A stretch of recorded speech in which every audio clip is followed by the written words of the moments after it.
Hi everybody, I'm Sudesh, a soft skills trainer in the Humanities and Social Science department.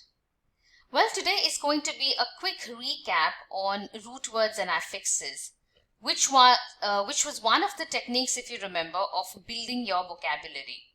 Now, there were many other techniques that we discussed. If you remember, we talked about how reading can really enhance your vocabulary. We spoke about practicing vocabulary on websites such as vocabulary.com. We spoke about how you can sign up to, say, wordsmith.org so that you can get one word a day in your mailbox and you can learn one word a day.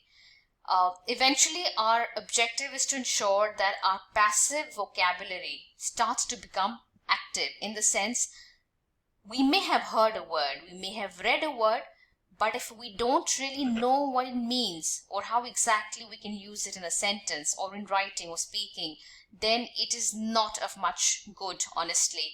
So if you have passive words, if you have passive vocabulary, try to convert them into active as much as possible. You can do that by practicing it, by understanding what it means, by using it in your speech and writing whenever possible. Okay, and second such technique is understanding and learning root words and affixes. Now, the beauty of root words is that if you know one root word, you can explore so many other words that contain the same root word. Now, for instance, look at the word struct, S-T-R-U-C-T, struct. It's one word, one root word, which means to build. The struct means to build. And there are not less than 30 to 35 words that have the word struct in them. Some of them being deconstruct, deconstruction, construction, construct, and so many other words that have the word struct in them. So one root word can help you learn a lot of other words. Okay, moving on to the definition of a root word. Definition is that it is the main part of a word, essentially also referred to as the base of a word. Its function is to give meaning to a word.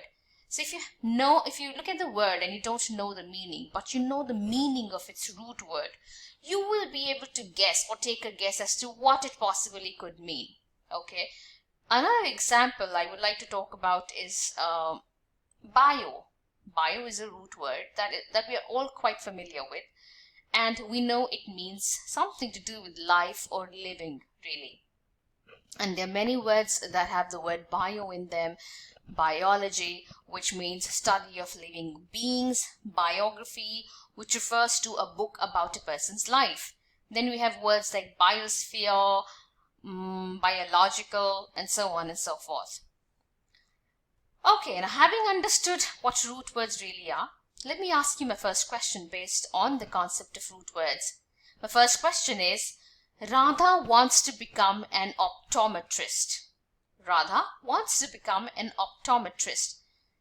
Now, you have three options there. One is heart specialist. The second one is eye specialist. Third one is brain specialist. Now, we're not sure what optometrist means if you don't know what it means. Just the knowledge of the word OPT or the root word OPT. If you know the root word, you will be able to guess the meaning or out of the options available here. So moving on, the root word OPT means eye. Eye. Okay.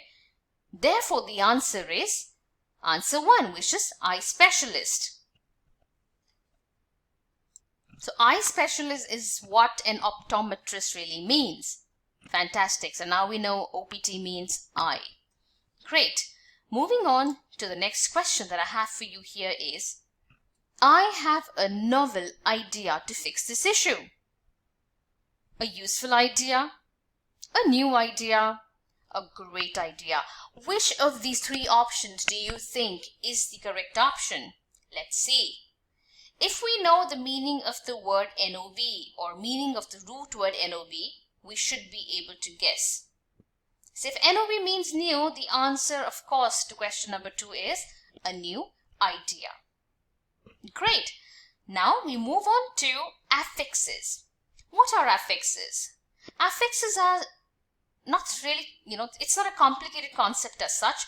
Affixes simply refer to words or other letters, which is obviously a combination of letters, which is added at the beginning of a word or at the end of a word. And what is it that they can do? They can change the meaning of the word, and they can also change the part of speech of the word. So the first type of affix that we're going to talk about is called a prefix. Now the definition of a prefix is that these are, or a prefix is a group of letters added before a root at the beginning of a word. And the function of a prefix is it changes the meaning of a word. An example, un means not. Therefore, unlucky will mean not lucky, and uncooked would mean under or not cooked. Now my first question based on the concept of prefix is, my dad predicted that I would be a class topper. 3 options available there with you. Guessed the result beforehand, announced the result quickly, and taught the subject well. Which of these 3 options is correct? Now in this case, well, I know predicted is a fairly simple word. However, assuming that you did not know what the word predicted really meant, what would you do? You would probably try to locate the word, the option that means the same as pre. And if you know the word pre, if you know the meaning of the word pre, you should be able to guess the answer. Pre means before. So, what is the answer? His dad guessed the result beforehand, meaning he predicted the result beforehand. Great. So moving on to question 2 on prefixes. It was challenging to extricate the small pieces of metal from the liquid. You have 3 options there. The first one is to see the difference. Second one is to take out. And the third one is to stop something. Now you don't need to know the meaning of the word extricate to be able to guess from the options. Even if you know the meaning of the prefix X, you should be able to guess as to which of the 3 options is the correct one. So, we know X means out. So, what is the correct option in that case? The correct option is to take out. Fairly simple so far, so good, I'm assuming. Okay, great. Moving on. The second type of affix is called a suffix. What is a suffix? Letters added after a root at the end of the word. And the function of a suffix is really to change the meaning of a word or the part of speech. So for example, if it's an adjective, you add a suffix, it becomes a noun, and so on and so forth.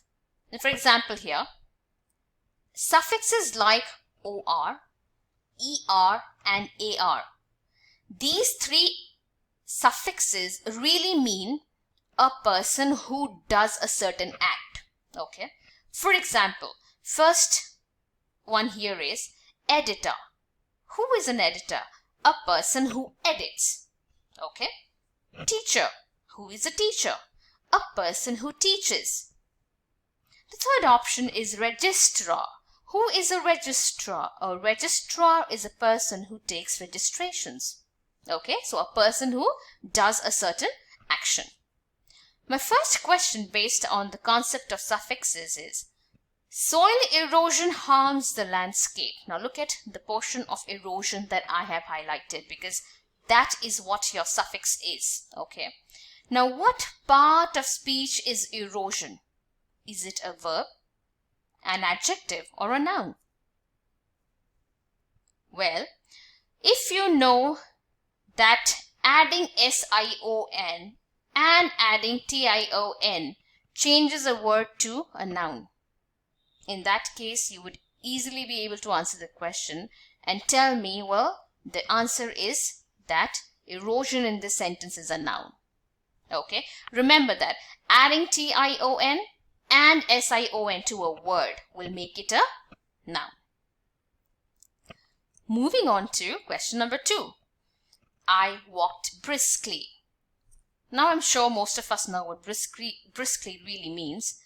But let me ask you, what part of speech is briskly? Is it an adjective, an adverb or a verb? Well, again, look at the word I've highlighted, the suffix. It's ly. Okay.